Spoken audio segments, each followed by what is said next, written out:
Amish people, weren't She you? said, I wanted to tell you, but I didn't want to hurt your feelings. You were comfortable. Good job.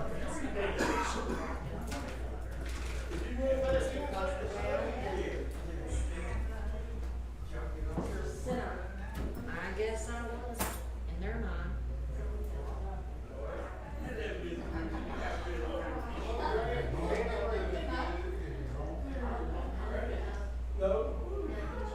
How are you, Bruce? Looking all nice and chipper tonight. I didn't wait it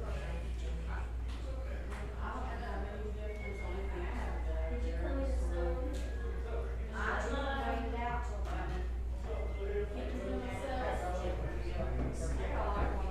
till just as I got to that point, and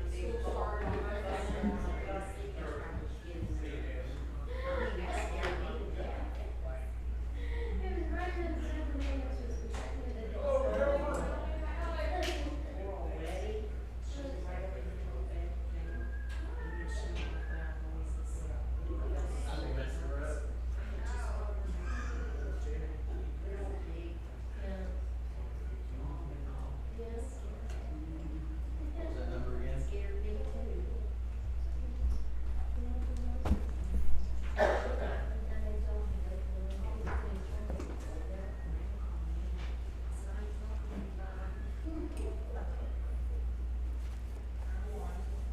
Hello, Donna.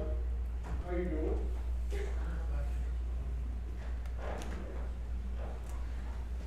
Good evening. Since Brother Rusty's standing, I'm going to ask him if he would to open us up tonight in a word of prayer. Dear Heavenly Father, we come to you tonight, dear Lord. Praise your holy name, God. God, I thank you for this beautiful weather that you blessed us with throughout the day, dear Lord. Make sure you give us this afternoon, dear God, the voice of our grand, dear God. God, just pray and ask to be in a church service tonight, dear Lord, to wherever word comes out of the mouth, be anointed by you, dear Lord, where we can grow closer unto you. In Jesus' name we pray. Amen. Amen. All right. We're going to ask you to turn, if you would, to page 458 in your hymnal. And I'm going to ask our volunteers, if you all need a few minutes, we've got the office and the nursery back there. If you need about 10 minutes to get your thoughts together, you can certainly do that. I'll say 10 minutes or less. That's just a guess. But if y'all need to get your heads together, we'll let you do that now. But then the rest of us, let's get a song here and get Ronnie's lungs expanded out real good. Him and Gary mowed a lot of grass today, so they need to get those lungs going. 458.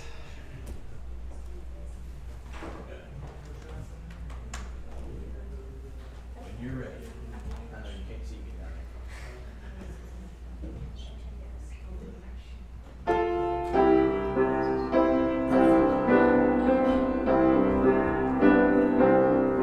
Sweet hour of prayer, sweet hour of prayer that calls me from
Yes, it is.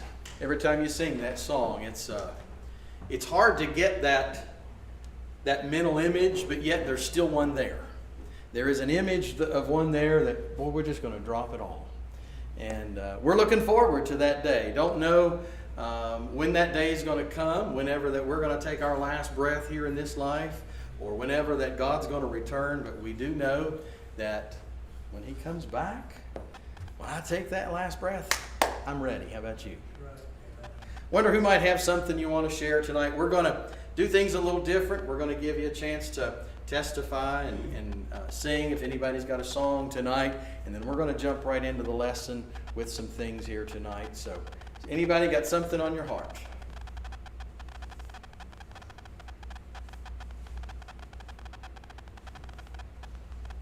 Come on, brother.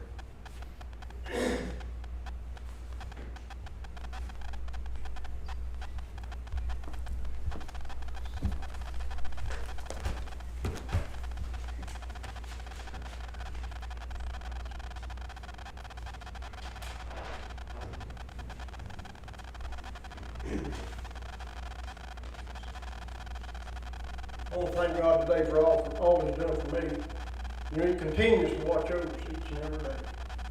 You know, we just sometimes we don't realize when He's watching. I sit back sometimes and think about the places I've been and the times I was in, and now I realize He was watching over me. So y'all pray for me while I try to sing this song. I haven't sung this song in a long time. This song was really special to me. It means a lot to me. So y'all pray for me.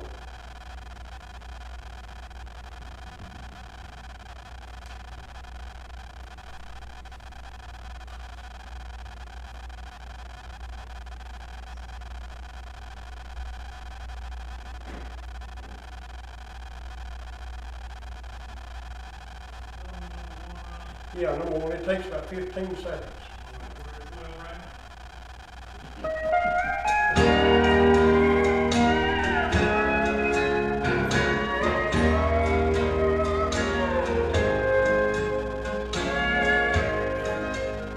If I carry the gospel to the lost here and far, I won't stand empty-handed at God's judgment bar.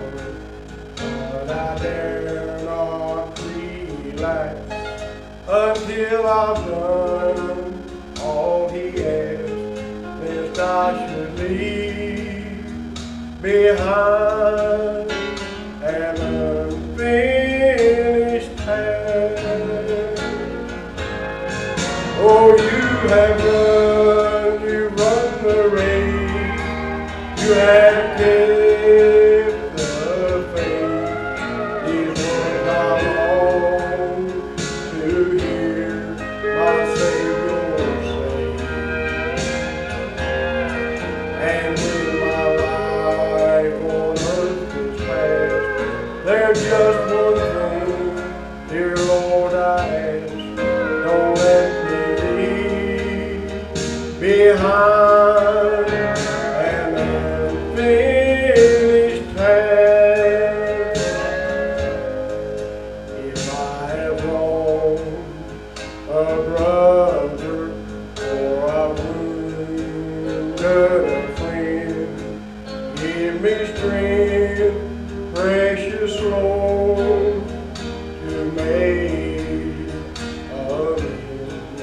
And when I come to change my world and reach glory at last, then I will leave behind an unfinished task. When I come to the crossing, I'll be leaving behind all my earthly possessions, but this I won't do. It will make my heart glad if I leave all I had I don't leave behind an unfinished task. Oh, you have run the race, you have kept the faith. These words I long to hear my Savior say. And in my life on earth is past, there's just one thing, dear Lord, I ask. Don't let me leave behind an unfinished task.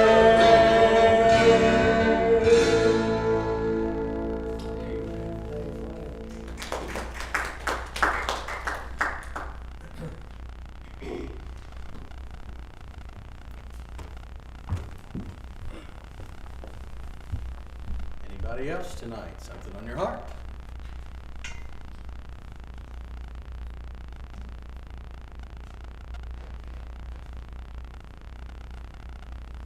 All right, did y'all figure out who wants to go first? Men or women? Come on, you do it.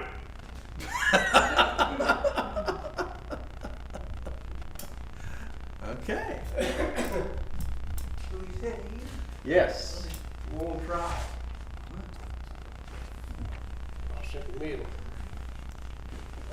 So, those of you that, of course, were here last week, you'll remember at the end of our session, we asked for some volunteers, and I gave all of our volunteers some material, and I'm going to give it to everybody here tonight at the end of service, so that you can actually also go kind of take a look at it at home and read some things. But in that material, and that's what's kind of going to make some things tonight a little bit unique and a little bit fun. It is a little bit, I'll just say, disappointing. I know we've had some schools that have had some quarantine issues, and this rain, it keeps some people home, which, I hate that it's done that, but hopefully, some of those are watching online with us tonight to be able to catch up on some of this. So that's what's going to make it a little bit unique is, I'm going to ask them some questions, our volunteers.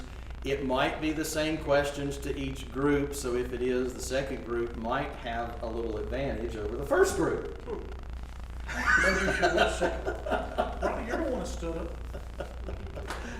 But we're going to have questions. We're going to make statements about, and the word mentoring that we've used. That's a new word, but it's not a new concept. Okay, and I think once we got through some things last week, everybody was seeing that, okay, well, if we're doing some things that we should be as a Christian, we're kind of doing some of those things.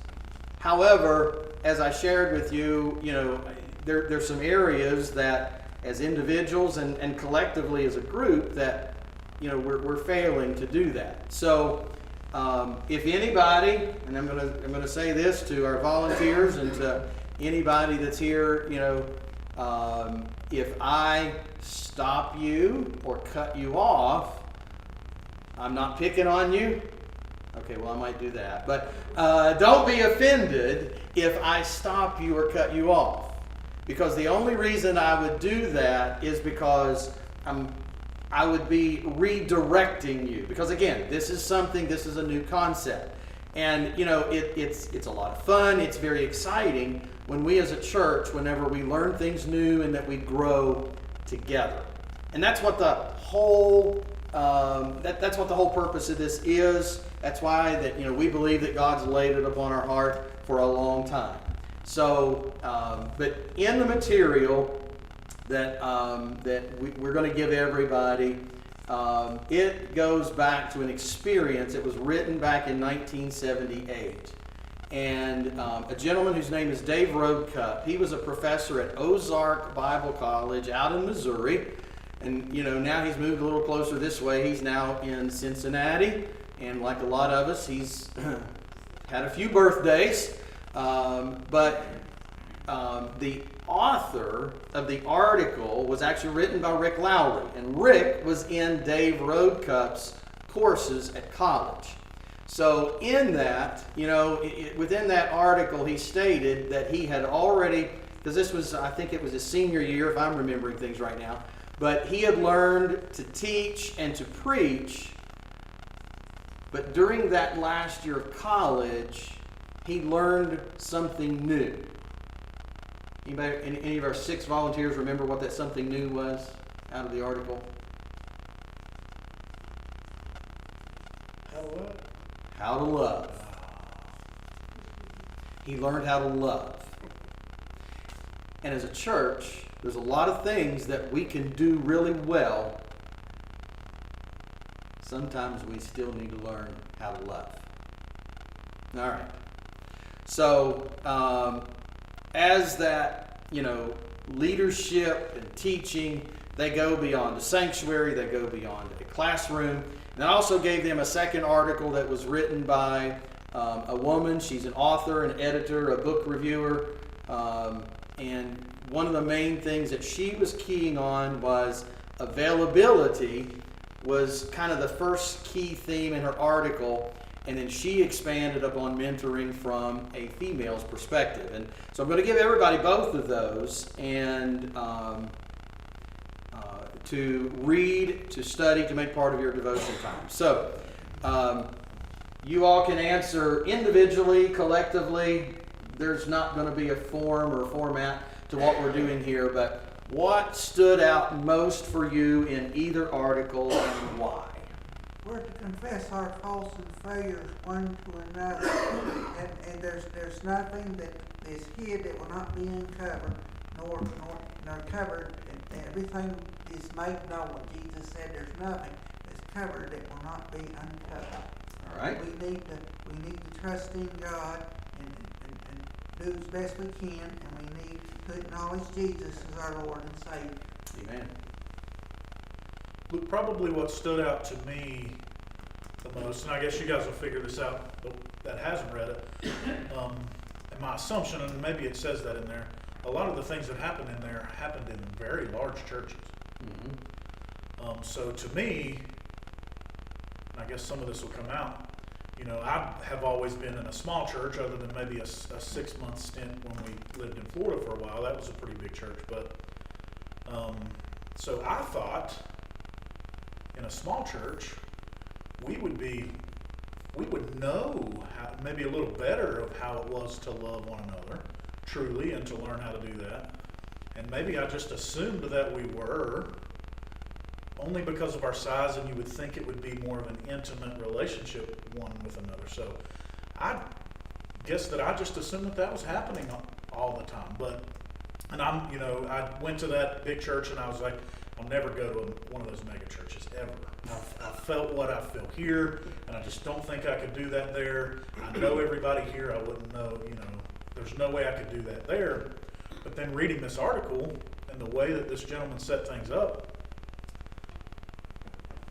that helps that along, and in a big church like that, maybe you have to do that to mentor men.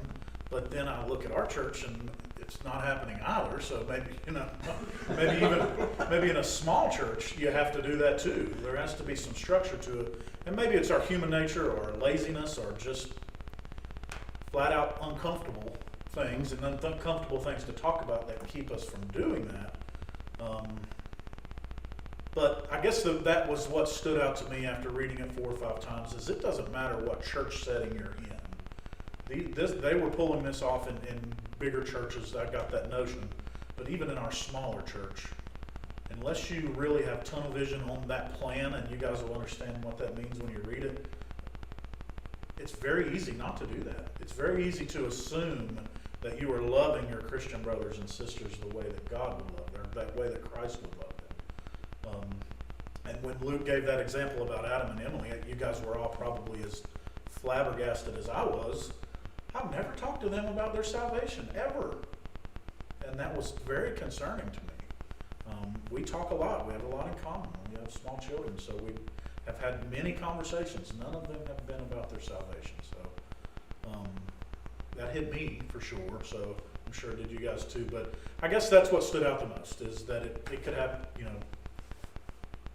doesn't matter what size church you are or what other type of distractions you have.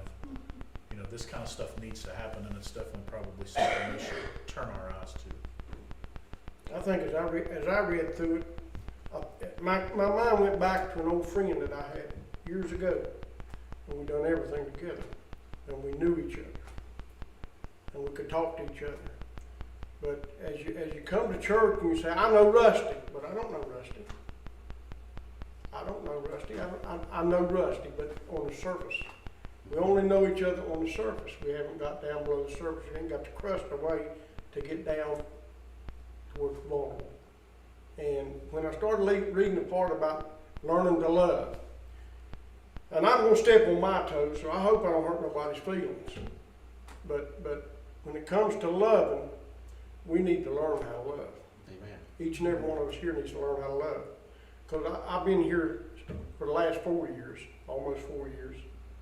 And we can come to church on Sunday and say, I love you. But when we walk out the door, do we really love you?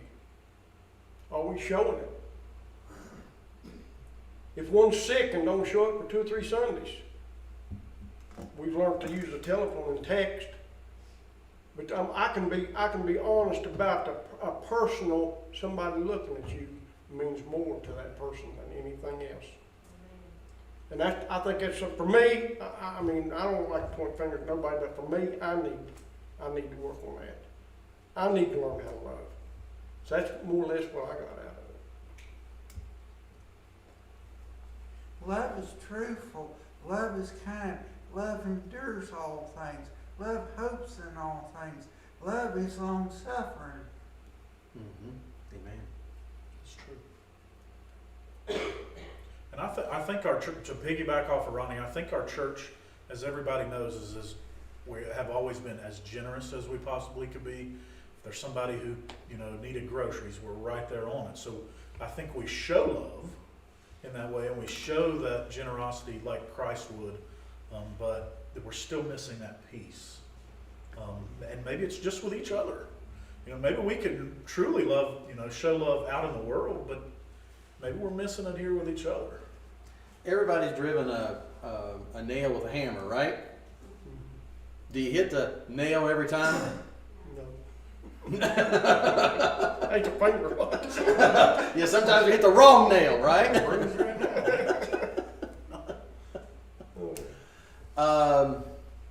Did anything remind you of a personal experience?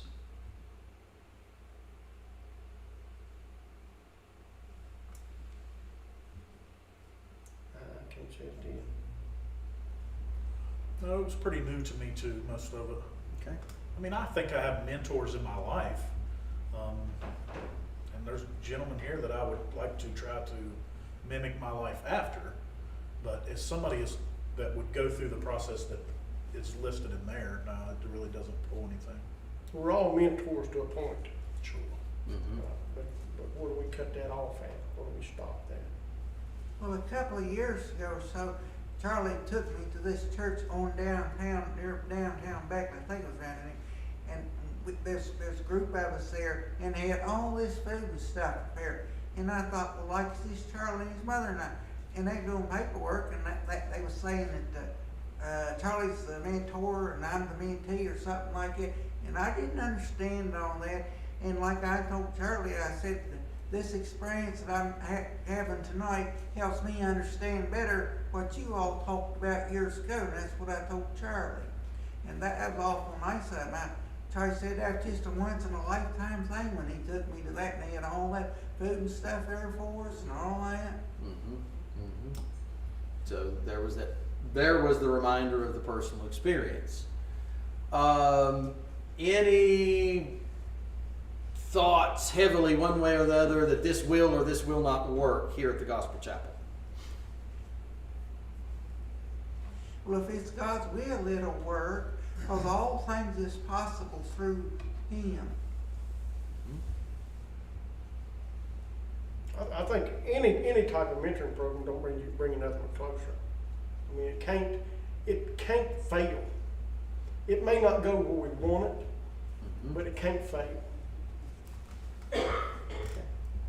Yeah, and it's something that takes a commitment, because the time that lapsed throughout the article there was a pretty significant amount of time. Yes. And the gentleman who, like you said, initiated it all is, you know, pretty older fellow. So, and the guy that's writing the article at now is a pretty older fellow. So He was in college in '78. What does that tell you? He's about the same age I am.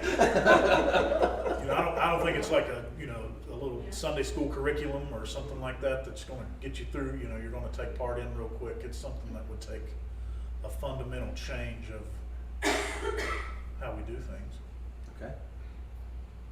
You guys got anything else? I reserve the right to ask more questions, by the way. So. Wait a second. All right, y'all go to your seat. Y'all got the seats warmed up for the ladies, so ladies, y'all come on up.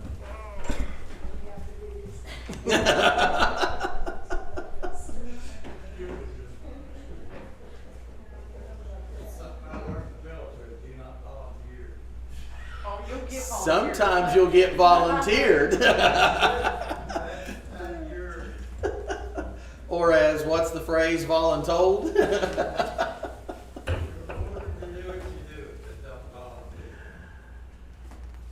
All right. We'll start with you ladies the same way we started with the gentlemen. What stood out most to you in either article and why?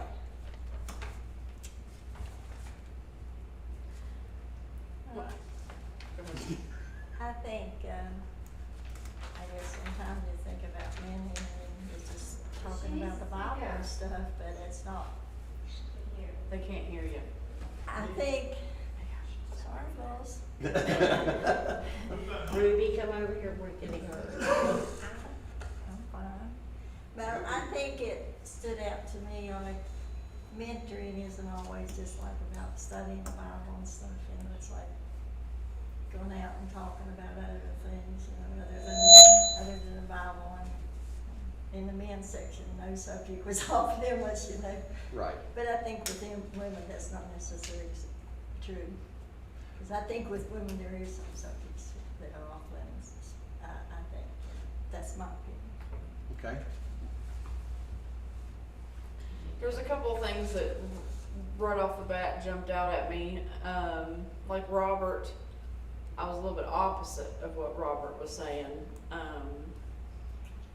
I thought there was some things along the line like, wow, 3 years. 3-year mentoring program, that jumped out real quick. Like, wow. Not that I'm the only busy person, but I'm a busy person. And I thought, man, goodness, how would I fit that in? Whether I was the mentor or the mentee. Like, my goodness, I'd have to schedule that into my schedule. And I know that sounds bad, but that's exactly what I thought. But then I also, the other one, as I read on, was sort of the same line of that be available. In the women's article, there's one that it's geared towards women. And there's a bunch of be this, be available was the very first one, and I thought, like, oh my goodness, and you know, Donna, she'll probably say the same thing. You don't have to pray about a command. Be available, be a mentor it's a command in the Bible. You are to lead others to Christ. So you don't have to take time to like, oh wait a minute, let me pray about this first. So those are the things that jumped out at me right off the bat. You don't always have to do a Bible study either to be a mentor with someone. I think that there's some of us here in the church that have gotten together at different times that just on the spur of the minute. And our conversations always turn around to something that's troubling one of us or a friend that we may know, and we discuss those things among ourselves. And as Jennifer already said, you know, you don't have to pray about a command, because God commands us to do these types of things for other people. And I have to say it while I'm sitting up here as an example. For 40 years that I've known Lois and been coming to this church, and I don't care to speak her name, and I know she's back there sliding down in the seat. But we had a discussion just recently. I had nothing to do with these, but and I told her something that one of my kids had said concerning her and concerning Roger. And she went, "What?" And I said, "See, you were already a mentor. Your life is supposed to shine before all men.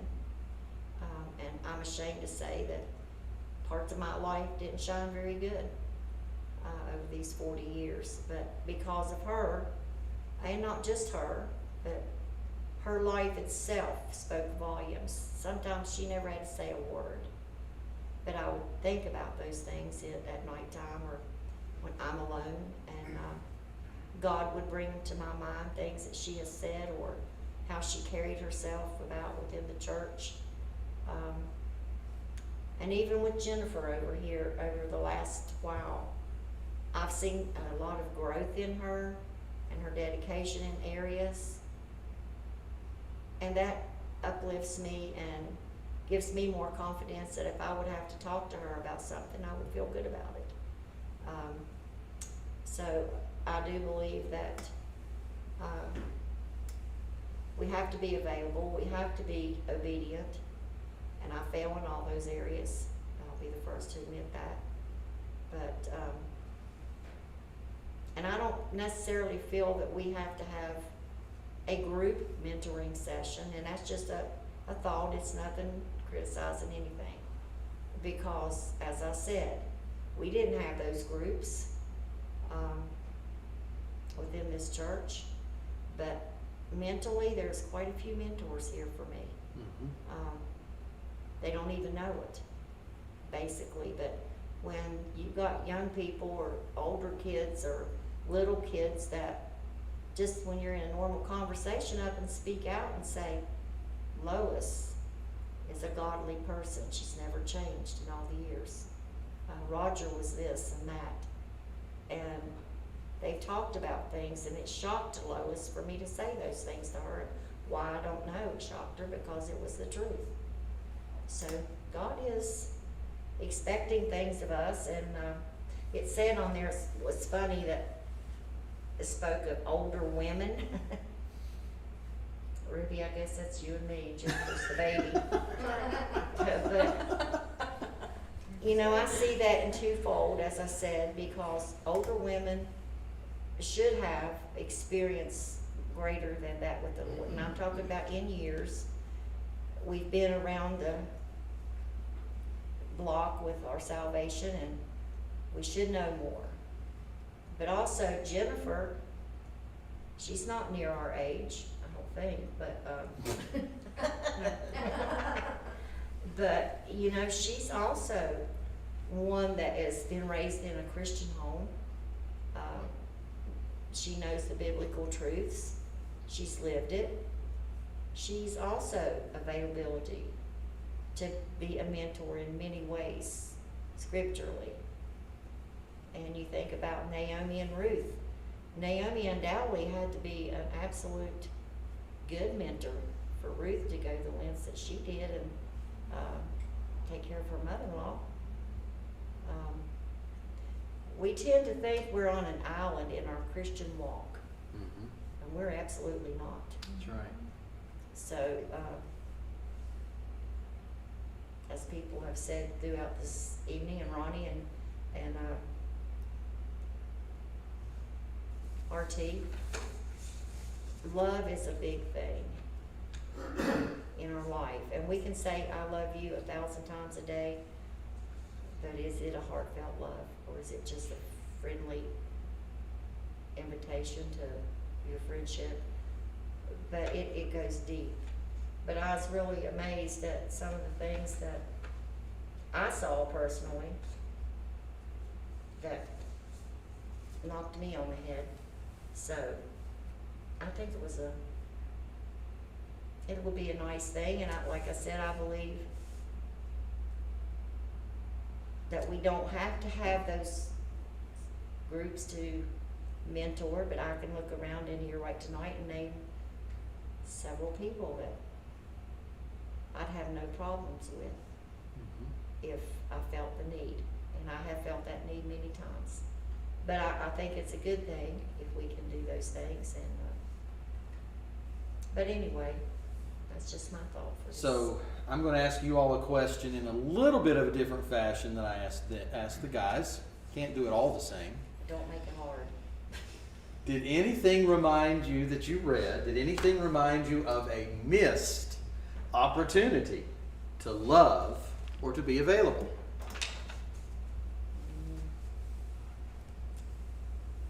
Well, in that manner, I feel like, maybe I'm just speaking for myself, I feel like there's missed opportunities so many times. Like, you know, you guys have all heard my testimony of when I was switching jobs. I know the Lord put me at the one school when He did, and He has moved me on to the next. But circumstances took place and whatever. But I look back on that as, did I mess that up? That might be the devil making me question myself, because I know the Lord put me where I'm at right now, and circumstances happened so that they could transpire. But I also was getting to a point that my testimony was on the rocks in front of those people because I was mad every day. I felt like that was a missed opportunity in front of them because I was ruining what I had set up all those years. Like, this is what I live for, this is what I stand for. And I was a leader in that building with my coworkers, but I was ruining it. And I feel now that it was a missed opportunity, a messed up opportunity. And it led into some other good things, and I asked the Lord to do that, and He did. But that does ring a bell with me whenever I think about that. There's probably a million more. Well, there's been times when I've known that there's certain people that's going through trials or tribulations in their personal lives or whatever. And of course I pray for them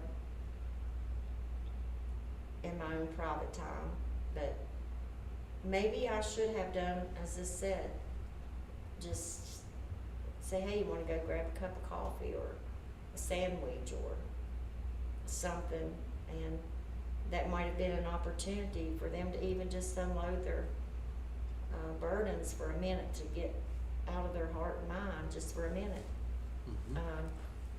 And just because I'm not real friendly with that person or close to that person in our church. And as we say, we love everybody, but why can't we love with a true love? And put ourselves out there to be available, that someone would see us enough to see something in us that would make them willing to come up and just say, hey, you want to take a walk today? It shouldn't have to always be me. I'm going to them, so I want to be available if I can help somebody else with a kind word, a sandwich, or a cup of coffee. Think it'll work, or you think it won't work? I've been anxious with this one. I've been thinking about it ever since you said it. This is where we need it. I have not always felt like it's just automatically there. There's a piece missing. I really do feel that way. I have been a part of the big church that Rob was talking about. It was a little bit different atmosphere. It wasn't a mega church. It was sort of a atmosphere that we had here, or have here, but with lots of people. And you still know lots of people, and it's very family oriented. We didn't do a mentor program or anything like that I knew of. At the time, I was early 20s. But There's just a difference. Like, there was a class, there was maybe a discipleship class, and that's sort of Yes. the same thing. It is. Like, whenever you were a new Christian, they put you in there. They wanted you to go to that Sunday school class so that you could learn. Like, you don't become a Christian and then start skipping church and all these things. I think that is so important, and it could work. Would we have a problem with it? Yeah, because our laborers are few. We are hurting for workers because we have got to build up. This is what we're missing. This lesson is just absolutely right, spot on with the burden that's on my heart right now. I think that it could work because obviously, like Bruce said, whatever the Lord puts in place, it's going to work because all things work together for good. That wasn't the verse he used, but you know. But I can see both sides. Like, who's going to do it? I could totally throw my hands up in the air and say, I could be, one of the first things that did pop out at me that I didn't say earlier was, how would I feel? Because I pictured myself in this group of 3. So let's put these 2 are my mentors and I'm the mentor, what did you say? Mentoree, okay?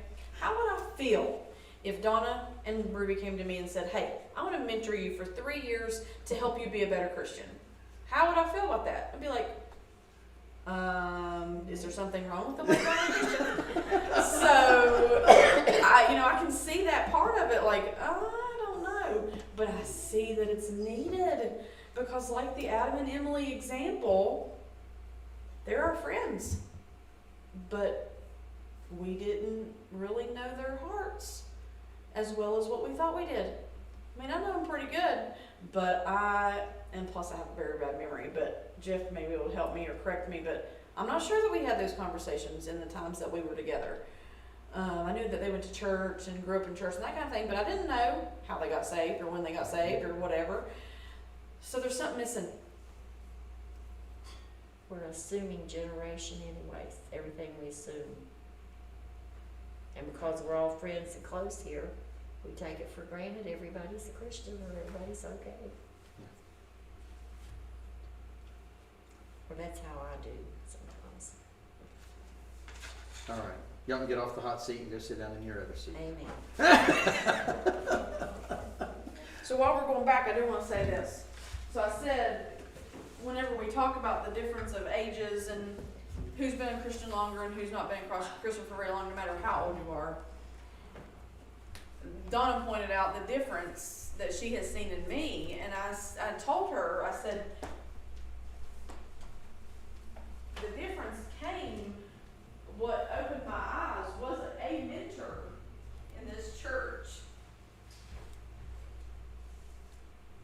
And it was a very young mentor. It was Allison. She stopped me in my tracks. She didn't point her finger at Jennifer and say, you shouldn't be acting like that. Or, not that I was acting a certain way, but she didn't even see my heart. But she knew, she didn't say anything, she didn't know anything. She just lived her life according to the way the Lord wanted her to live. And I saw something in her that was different. And it was almost, it was a jog to my memory of, oh my goodness, I have been through those classes that she's going through. What happened? Where did I get lost along the way of, I didn't call it mentoring at the time, but, Right. The discipling and the leading others to Christ. So, if you want to go ahead and turn with us to Exodus chapter 6, we're going to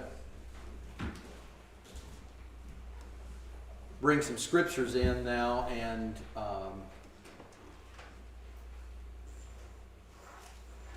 tie some things together, because the whole concept of this, we're not going to wear a chain around our neck that says mentor or mentoree.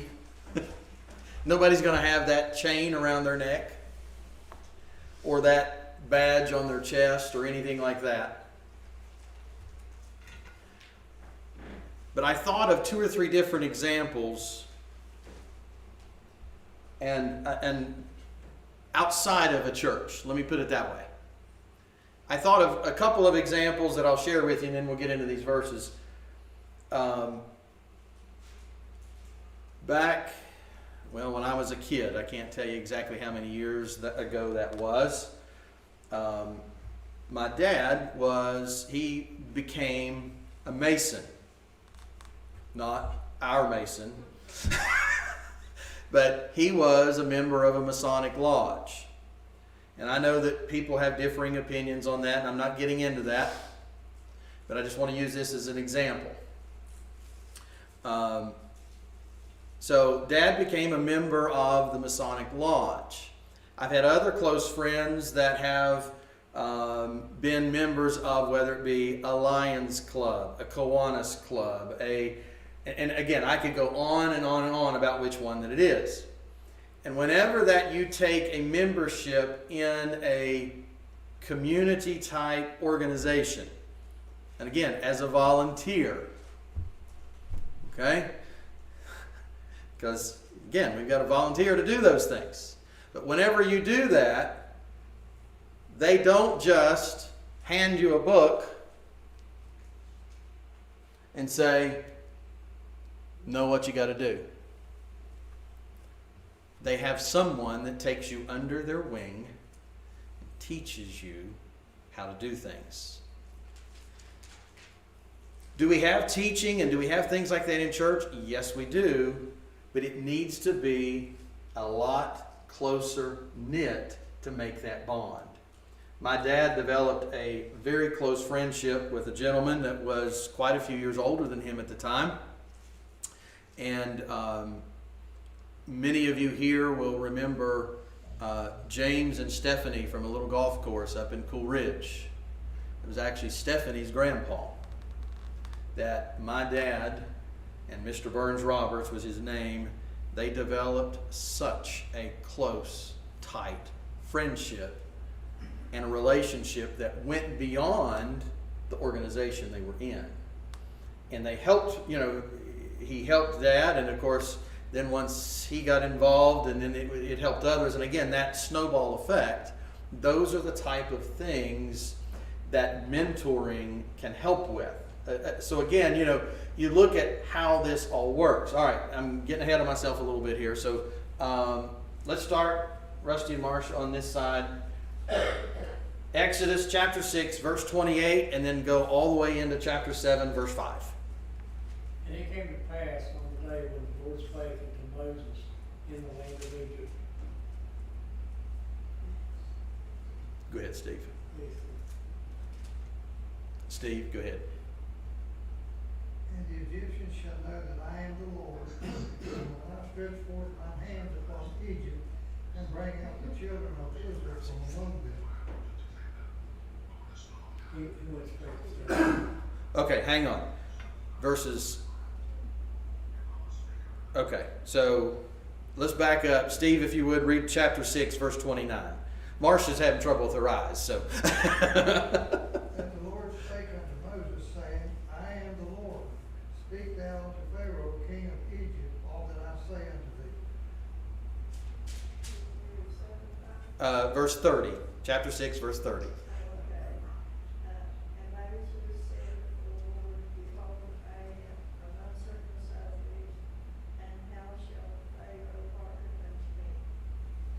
Now jump over into chapter 7. Verse 5. No. Verse 1. All the way, verses 1 through 5. And the Lord said unto Moses, See, I have made thee a God to Pharaoh, and Aaron thy brother shall be thy prophet. Thou shalt speak all that I command thee, and Aaron thy brother shall speak unto Pharaoh, that he send the children of Israel out of his land. And I will harden Pharaoh's heart, and multiply my signs and my wonders in the land of Egypt. And Pharaoh shall not hearken unto you, that I may lay my hand on Egypt and bring forth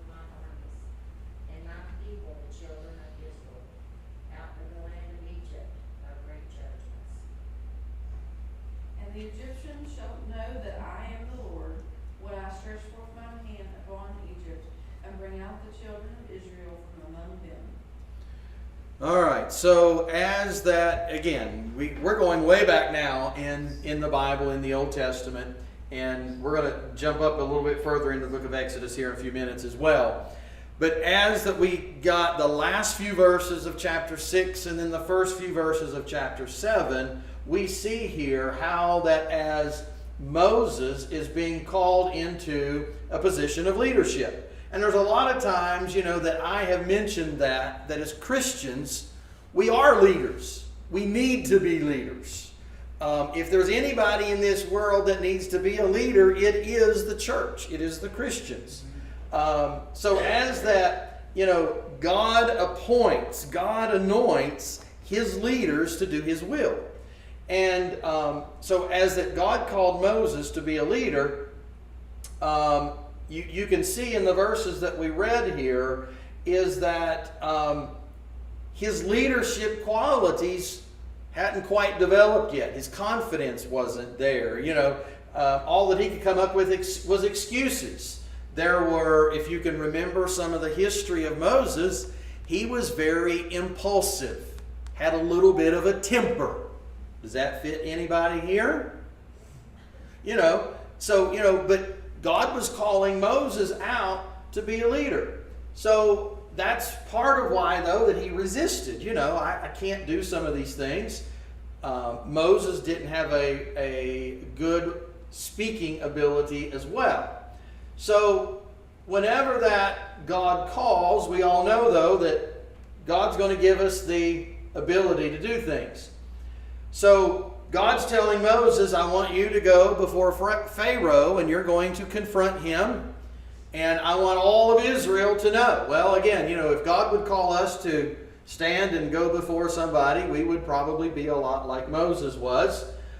But at the same time, there's a lot of times, even though that our leadership abilities have not quite developed yet, we get a little too impulsive with the way that we act and we treat people in the church, one another. I have had, somebody asked me the other day that I'd met how long that I had been pastoring, and I stumbled a little bit with it because I thought, well, I don't remember the exact year that it was, but it made me begin to think. And, as I've been here for coming up on 18 years, and then I had been at 2 other churches before that, so I was guessing somewhere around 25 years. And then that made me begin to think about the churches and the people that were in each of the churches and the different experiences. You know how that people will spur your mind to do things? And this whole mentoring thing, it began to swell up into all these years.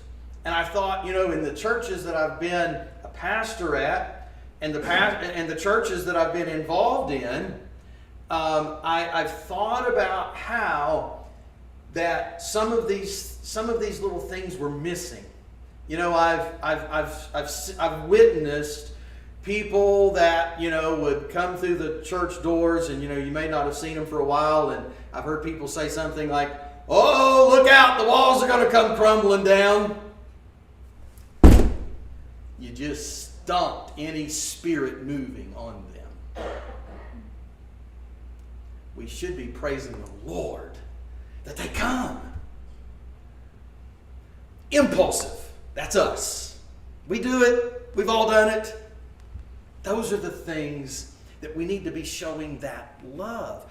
And I thought about through the years as the people that have told me the different things. Now, don't get me wrong. There's a lot of people that make excuses on why they don't come to church. I get that. They do. People make a lot of excuses. But we shouldn't be giving them extra ammunition. Okay? We should be allowing God's motivation to work through us. So God gave Moses the vision. And that's where our vision needs to be. There are eternal principles. There are eternal teachings and preachings that come out in the church. That's why we need people in the church. That's why that there needs to be that mentoring that is there. So, as that God gave Moses the vision, there were some limitations in his abilities, of course, and his brother Aaron came along now to be his mouthpiece. So you could also see here that Moses now was a mentor to his brother Aaron, because God gave Moses the vision. So he now had to explain it to Aaron and go on. And we'll talk about Aaron a little bit more here in a minute. Let's bounce up to Exodus chapter 18 now, if you would. Exodus chapter 18. So, as Moses is now mentoring his brother, he's seen the vision from God. God's children are captive. They need released. And then you can go on and throughout the years and the leadership that Moses was unto God's people. All right, this is a bunch of verses, so we'll not get in a hurry. Exodus chapter 18. This is just very important that we see how this comes together. Verses 13 through 26. And it came to pass on the morrow that Moses sat to judge the people, and the people stood by Moses from the morning unto the evening. And when Moses' father-in-law saw all that he did to the people, he said, What is this thing that thou doest to the people? Why sittest thou thyself alone? And all the people stand by thee from morning unto evening. And Moses said, Moses said unto his father-in-law, Because the people come unto me to inquire of God. When they have a matter, they come unto me, and I judge between one and another, and I do make them know the statutes of God and his laws. And Moses' father-in-law said unto him, The thing that thou doest is not good. Thou wilt surely wear away both thou and this people that is with thee, for this thing is too heavy for thee. Thou art not able to perform it thyself alone. Hearken thou unto my voice. I will give thee counsel, and God shall be with thee. But thou for the people of God, that thou mayest bring the causes unto God. Thou shalt judge the ordinance and laws, and shalt show them the way wherein they must walk, and the work that they must do. Moreover, thou shalt provide out all of the people able men, such as fear God, men of truth, hating covetousness, and place such over them, to be rulers of thousands, and rulers of hundreds, rulers of 50s, and rulers of 10s. And let them judge the people at all seasons. And it shall be that every great matter they shall bring unto thee, but every small matter they shall judge. So shall it be easier for thyself, and they shall bear the burden with thee. If thou shalt do this thing, and God command thee so, that thou shalt be able to endure, and all this people shall also go to their place in peace. So Moses hearkened to the voice of his father-in-law, and did all that he said. That's it. And Moses chose able men out of all Israel, and made them heads over the people, rulers of thousands, rulers of hundreds, rulers of 50s, and rulers of 10. And they judged the people at all seasons. The hard causes they brought unto Moses, but every small matter they judged themselves. So, does anybody remember anything else about Aaron, Moses' brother? He made the golden calf. All right. So, yes, he made the golden calf. And so, would you say that he was influenced by people too easily? Yes. All right. So whenever that you're trying to share a vision with somebody and they're not carrying it out, what do you do?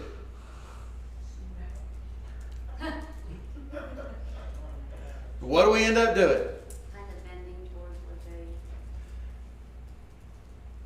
they. If I want it done right, I'll do it myself. That's John's motto.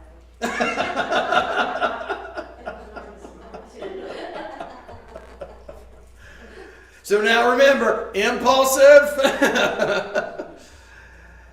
So as that, all right, so God's people, and the word judged here, there's a whole deep concept that is here, and again, that's not what we're here to exhaust on.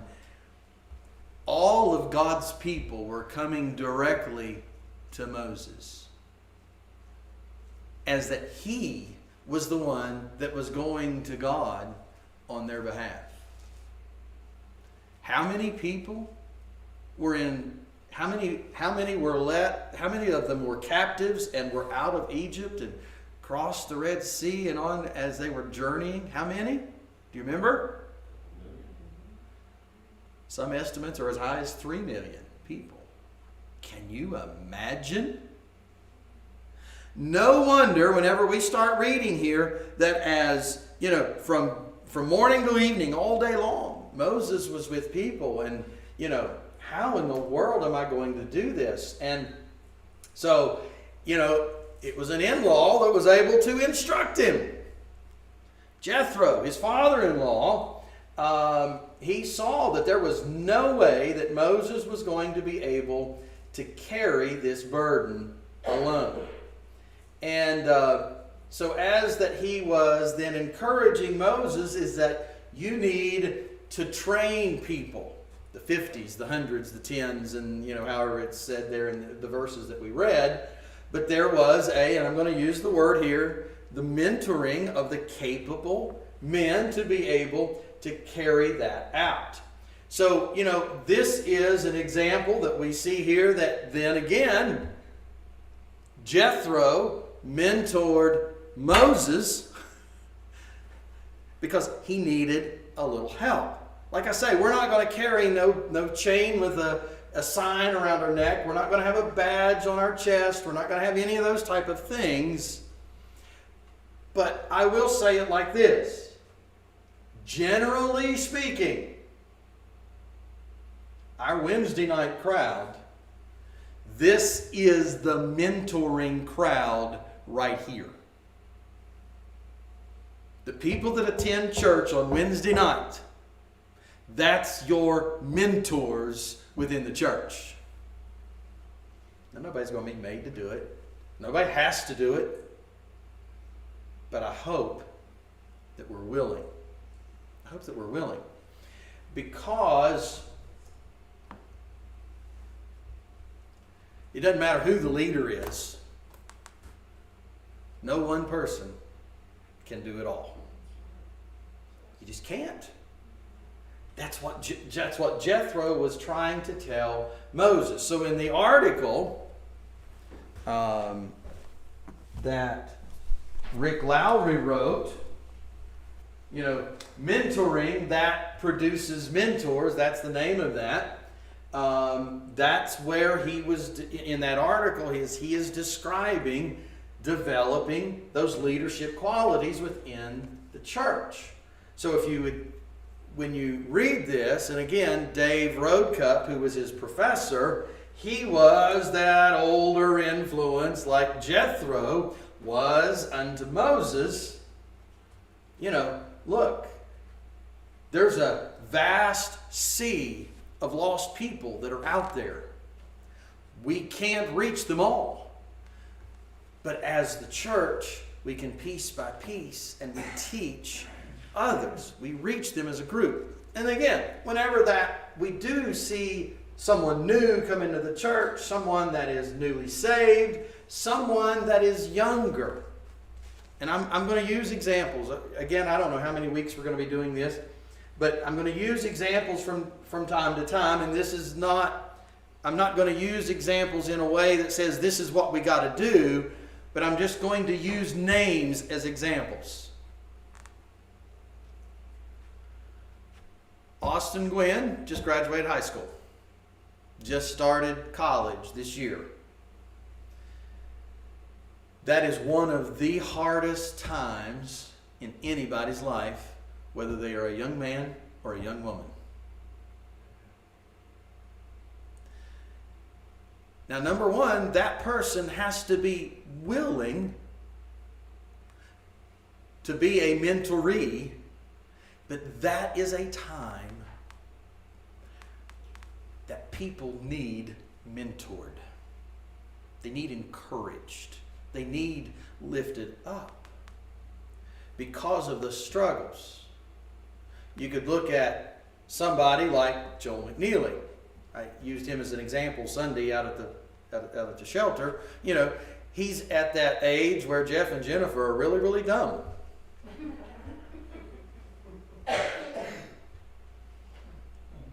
What a great time for a mentor. And those are actually two easy mentoring jobs, okay? I will say that. But it just requires a little time. You know, becoming a leader and being a leader is not filling people's heads and ears with information, but it's just being that model before them. We'll start here and then we'll stop here in just a minute. We need to walk beside. That's one of the greatest things. I shared, last week we even asked the question, a lot of people might be asking, well, what is a mentor? A mentor is somebody that from a spiritual perspective, they've got maturity, they've got wisdom. There is a great transparency about who I am as a person and as a Christian. But there's also this understanding about me that I can provide guidance for someone to spiritually grow and to spiritually mature. Somebody that might be just a little less than where I am. And again, sometimes, Ronnie, I probably should have asked you permission, but you usually don't mind me using you as an example. Ronnie came back to the church 4 years ago. How long had you been away from the church? Probably about 15 years. Do you think you could have used a mentor 4 years ago? And how old were you 4 years ago? 4 years? 60. See, it doesn't matter. You can be 14, 18, 60.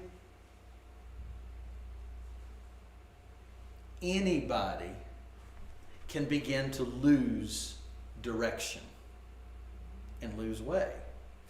Anybody needs help seeing that eternal, I didn't change slides, that eternal principle. Because sometimes we get so overwhelmed with everything, and I think one of the reasons that I am so sympathetic to those that are just recently graduated high school is I still remember how I was at that age. I'm 53 now. And whenever I graduated high school, that was from a mental and a spiritual standpoint, that was one of the most struggling times of my life. People say, oh, when I got married, that was a struggle. Oh, when I had a kid, I'm telling you, whenever that I was out of high school, starting college, leaving home, that was one of the greatest struggles in my life at that time. And yes, there were examples that finally took hold after some of my struggles.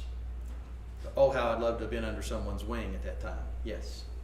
Do you think it was the part of starting college that was the struggle that you faced? No. Because myself, as soon as I got out of high school, before the month was out, I was up in Arlington, Virginia, working at a fab shop, and I hadn't even turned 18 years old. And I'd worked ever since then, because I knew there was no funds for me to go to college. There wasn't none of these, back then, none of these grants you could get. So I looked at it, I gotta get my butt out there, and I gotta make a living myself. And that's what I did for 42 years. Mm-hmm. And, cause I've told people, I said in 1971, I was working welding on bridge beams for $2 and some an hour. In 1971, I was bringing home $85 a week after tax. And when I finished in 2006, when I came back here, I was welding pipe in Arizona for $20 an hour. Now the wages are even $30 and $40 an hour. Mm-hmm. But I mean, I was clearing over $1,000 a week at $20 an hour. Was I getting some overtime too? Things really changed. Well, and again, change is where that's where I was headed. That's where we struggle. Jeff, how old are you? Jeff's 43. Do you like things to stay the same, or do you rather them to change? Depends on what it is. I knew that. It doesn't matter for 43 and even young people. Again, look at that 18-year-old. Everybody thinks, oh, young people love change. No, they don't. That's why they've struggled. For 18 years, they lived under mom and dad's roof. There's now a new freedom, whether it's job, whether it's college. It's all upset and it's all different. And that's what makes it so tough. When we get retirement, and I pick on a lot of you all that are retired. Some people really struggle with retirement when they first retire. I wasn't one of them. I have a question. Yes. When it says, when Moses said he was of uncircumcised lips, what's uncircumcised lips? His lips, he did not speak well to people. Well, some people say that he stuttered a little bit, but it was just a much bigger concept. He was not able to talk to Pharaoh. So Aaron had to do that. Okay? Aaron had to be his mouthpiece. But Moses had to teach Aaron what the vision was that God gave him. And that's part of what we do as a church. And there's a whole lot more we'll get into. Next week, we're going to bring it up to the New Testament. And we're going to use some of Jesus' examples of how they fit in. Mentoring, discipling is another word that some people will use. And they kind of go hand in hand. Okay? Still not answered all the questions. I know that. But I hope that we're starting to see a little bit of the vision that God has given me here. I hope that we're seeing that. I do want to pull something out here that Donna said earlier. She made reference, because in one of the articles it talks about groups, small groups, and there's another word that's used there, and again I'm drawing a blank on it. Will that develop out of this? I'm going to be honest with you, I ain't worried about that right now. I'm really not. If it does, that's okay. But the important part is that some of these mentoring principles have been going on in the church for years. We're just letting some of the people slide by the wayside.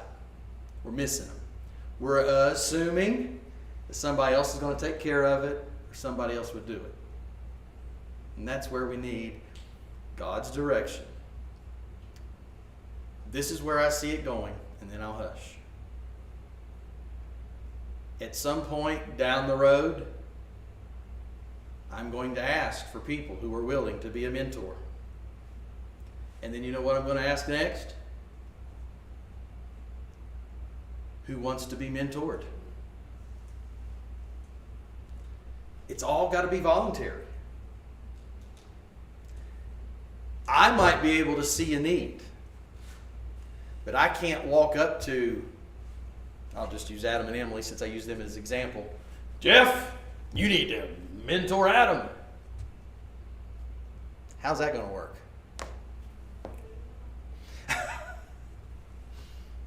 Okay?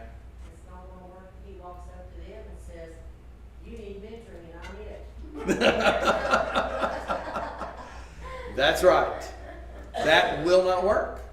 And that's why, you know, it's a process. One thing that stands out in my mind about this entire thing, and I have read the article, so, you know, I guess it's a bit of insight, but I think of, we take the easy way out. Even being somebody that's raised in church, we take the easy way out.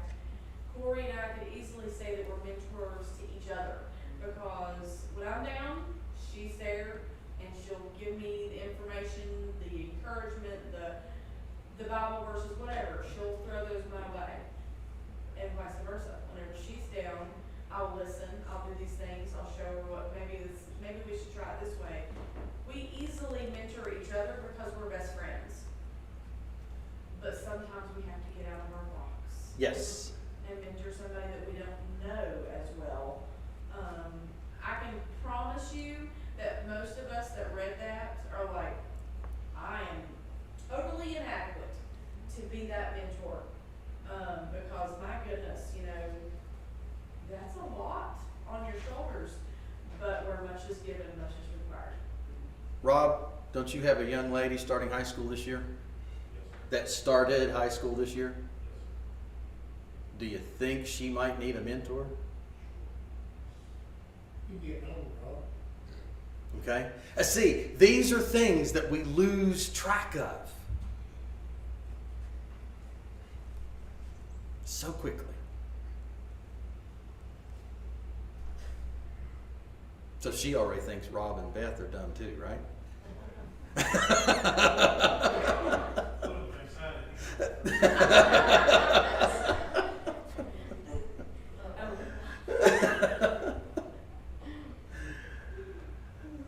All right. Before we close out tonight, we're going to take prayer requests, and we'll have prayer. We'll close out. Anybody with a prayer request? Yes. Well, this is not really a prayer request. Yeah. Oh, it's all right. A request. Don and I have decided, we've got dahlias, and, you know, they're really pretty big dahlias. And so we was wondering if anybody would like to donate some vases, not tiny vases. They need to be a big size. If you got some old ones at home, or some people do the, you know, some big vases. And we've thought of different ones we'd like to take the flowers to, you know, as a pick-me-up, and something from the church too, and like Kathleen. And then there's some couple people that we know that's not really even part of church. Somebody don't even go to church. But anyway, it'd be nice if you did have somebody like to donate some vases. I have all kinds of vases, there's a bunch over in the kitchen. Like I say, they need Go to be. ahead and get those, and I can get some more for the church. And There's a also- bunch over there, there's several over there, and I've got 4 or 5 in the house, how many do you need? We don't know. I'll get you, because I have some, I see them all the time, so. Because, you know, Roger is the one that really got us all these dahlias. And he heard what we were doing, he's gonna donate his dahlias too, whatever Okay. we need. So, he called me from Cleveland down to make sure you get the flowers that you need. So, anyway, we should have a bouquet for each person that we go to. All right. The school systems need lots of prayer. COVID's rolling downhill real quick, so, you Yeah. know, things are gonna start tightening up, so just remember us and all the decisions and craziness that goes on that nobody else in the world sees behind closed doors there at the school, so. Yeah. Remember us, and then I haven't been feeling well, just like the church to remember me. Cliff asked me to mention his aunt, going in for surgery in the morning. She has to have 2 different surgeries going on. And then an uncle, which is not brother, sister, or husband or wife, he also has an uncle that, health is failing him in Leesburg. Right. Great. My family, also remember Michael Street Incorporated, and mother, she had planned on going there, she was supposed to leave today, and, of course, he had to leave Sunday and go because his own test was, he's scheduled for surgery tomorrow, but she can't go in because this, a friend of his went with him, and so that's the only one that can go in, so, but as far as I know, he's scheduled for surgery tomorrow, unless he tested positive for COVID. He's thought of it, COVID, and he was dead when he had the surgery, so she, remember my family, Christmas, you know. I think they'll get married pretty soon. Yeah. I try not to push it. Right. Jamie remember me and my family, remember my 2 brothers. And Jamie remember the Plumley family. They've got a lot going on in that family. And Jamie remember David. Well, you still remember my 2 brothers that are sickly and rest of all their souls. They'll be saved before it's too late for either one of them. And then my sister, just stays wore out a lot, and she has a lot on her. And my 2 aunts were in from Columbus a couple days, or a day and a half at least. The one died with cancer, and we were shocked that they made it home, but she had some business at Blue Ridge, and it was a good thing she went to check on her. Pre-made arrangements, they had no paperwork of hers there from years ago, and luckily she had her paperwork, but, there was at that time period, her husband's, brother had given her impact blocks and all goes in the ground and all that, but that brother-in-law had passed away years ago, and luckily his wife was still living, to notarize paperwork that stated that was theirs legally. But she's, 7 days on chemo and 7 days off, and, it's went to her liver, but she says, I don't know what my future holds, but I assure you all, I know who it holds. Amen. Amen. And that really blessed me. I'll also, I need your prayers, for some physical needs. We ask that the church would remember my dad in your prayers. As of today, he is now getting some assistance with hospice care. Dad's gone downhill quite a bit over the last little while, and he borderline qualifies, as they call it. So, he's, from an earthly perspective, probably got a little,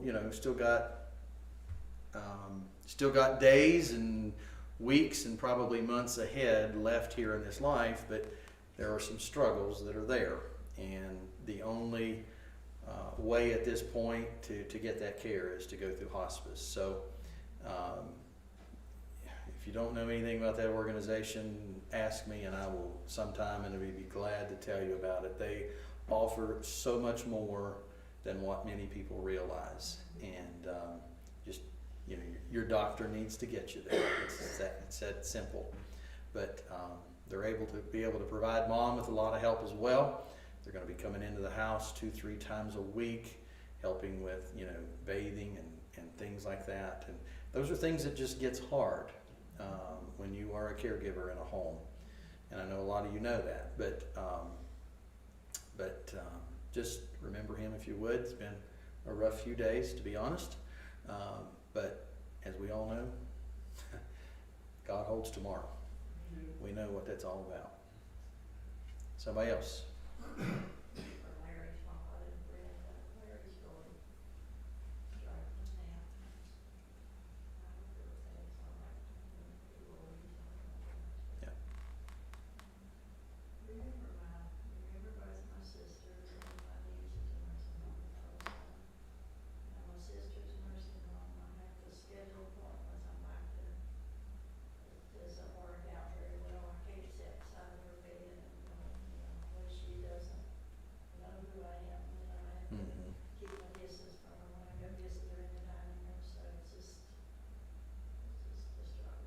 Sure.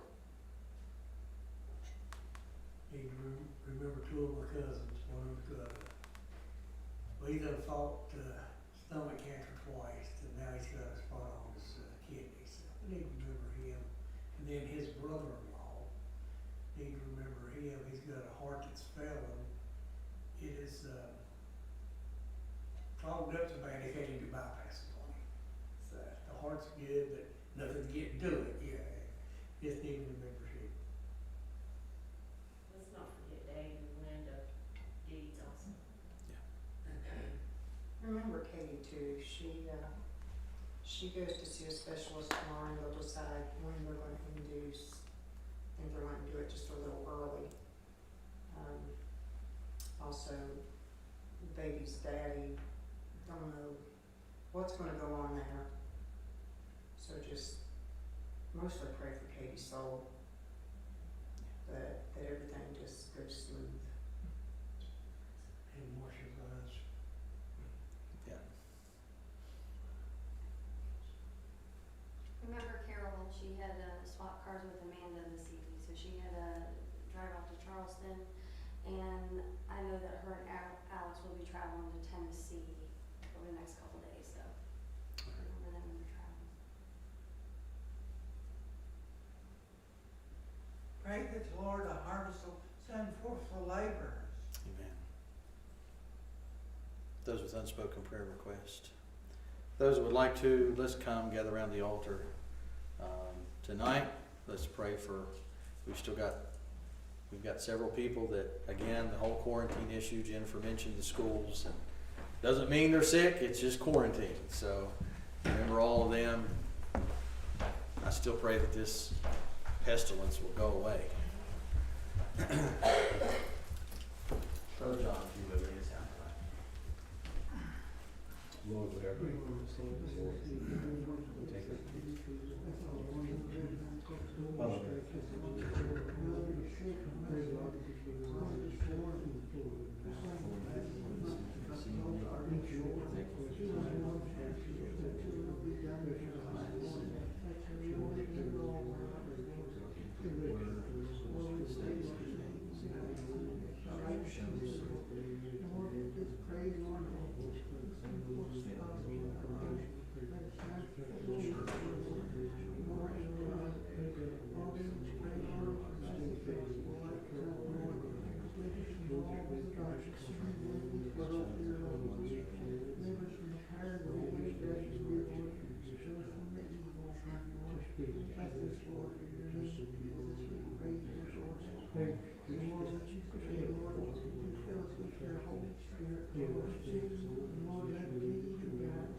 Which art in heaven, hallowed be thy name, thy kingdom come, thy will be done, in earth as it is in heaven.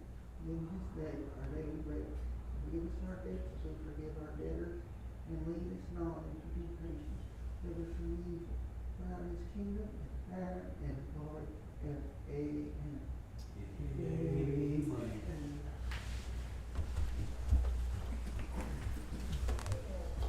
Look forward to seeing everyone Sunday morning. 10 o'clock. Bells on.